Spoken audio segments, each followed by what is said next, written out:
আমরা আজকে পড়তেছি সেটা হচ্ছে কি অ্যাডজেক্টিভ। কি স্যার? অ্যাডজেক্টিভ। কেমন? অ্যাডজেক্টিভের কাজ হচ্ছে কি জানো? নাউন বা প্রোনাউন সম্পর্কে কি দেওয়া? তথ্য দেওয়া। কি দেওয়া? মানে নাউনটা কি রকম? অর্থাৎ নাউন বা প্রোনাউন সম্পর্কে যে শব্দটা কিছু বলবে তাকে আমরা কি বলে দিব? অ্যাডজেক্টিভ বলে দিব। কি বলে দিব? অ্যাডজেক্টিভ বলে দিব। যেমন ধরো আমার হাতে এটা কি আছে? মার্কার। মার্কার একটা কি? নাউন। আমি যদি বলি শক্ত মার্কার,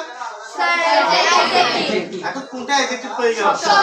শক্ত। অর্থাৎ নাম সম্পর্কে যে শব্দগুলো কিছু বলবো ওই শব্দগুলো আমরা কি বলবো? অ্যাডজেক্টিভ। এখন নাম সম্পর্কে শব্দগুলো বিভিন্ন রকম বলতে পারে। বিভিন্ন রকম বলতে পারে। বিভিন্ন রকম মানে স্যার সে নাম সম্পর্কে দুঃখ গাইতে পারে, গুণও গাইতে পারে, অবস্থা প্রকাশ করতে পারে, সংখ্যার ধারণা কি করতে পারে? দিতে পারে।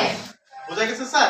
তো দুষ, গুণ, অবস্থা, সংখ্যার ধারণা প্রকাশ করলে কোন নাউন বা প্রোনাউনের তাকে আমরা কি বলবো? অ্যাডজেক্টিভ বলবো। স্যারের কথাটা আপনারা বুঝছেন?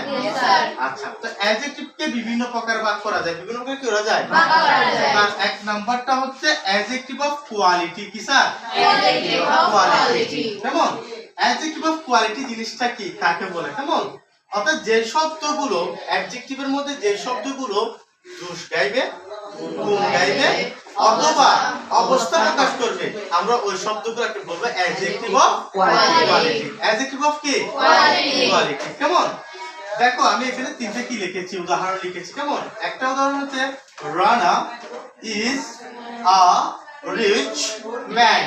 Rich man. Rana is a rich man. এখন এখানে অ্যাডজেক্টিভ কোনটা? রিচ। এখন এই রিচ শব্দ দ্বারা মানুষটা কি রকম প্রকাশ করতেছে? অবস্থা। দোষ নাকি অবস্থা? অবস্থা। তাহলে এখানে এই যে রিচ দ্বারা এখানে অবস্থা প্রকাশ করছে না?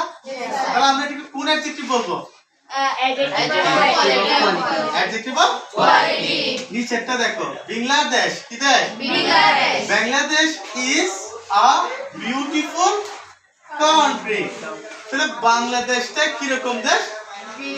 অনেক সুন্দর দেশ। কি দেশ স্যার? অনেক সুন্দর দেশ। তাহলে এটা দেশটা কি প্রকাশ করছে? একটা গুণ। তাহলে সুন্দর একটা গুণ না? বাংলাদেশটা হচ্ছে সুন্দর দেশ। এটা কি প্রকাশ করছে? গুণাবলী প্রকাশ করছে। তাহলে কোনো কিছু গুণ প্রকাশ করলে কোনো নাউনে আমরা তাকে কোন অ্যাডজেক্টিভ বলি? Adjective of quality. স্যার আমরা ইনশাআল্লাহ পারবো? Yes sir. একটা আরেকটু নিচে একটা দেখি। রফি কি sir? Rafi. Rafi is a brilliant student. Rafi is a brilliant student. Rafi is a brilliant student. তাহলে রাফি কি রকম ছাত্র? অনেক ভালো ছাত্র। আচ্ছা এটা কি তার দোষ নাকি তার গুণ নাকি তার অবস্থা? গুণ। ব্রিলিয়ান্ট একটা হচ্ছে তার গুণাবলী। ঠিক আছে স্যার? তাহলে কোন অ্যাডজেক্টিভ দ্বারা দোষ, গুণ অথবা অবস্থা প্রকাশ করলে তাকে আমরা বলবো অ্যাডজেক্টিভ অফ কোয়ালিটি। বুঝা গেছে স্যার?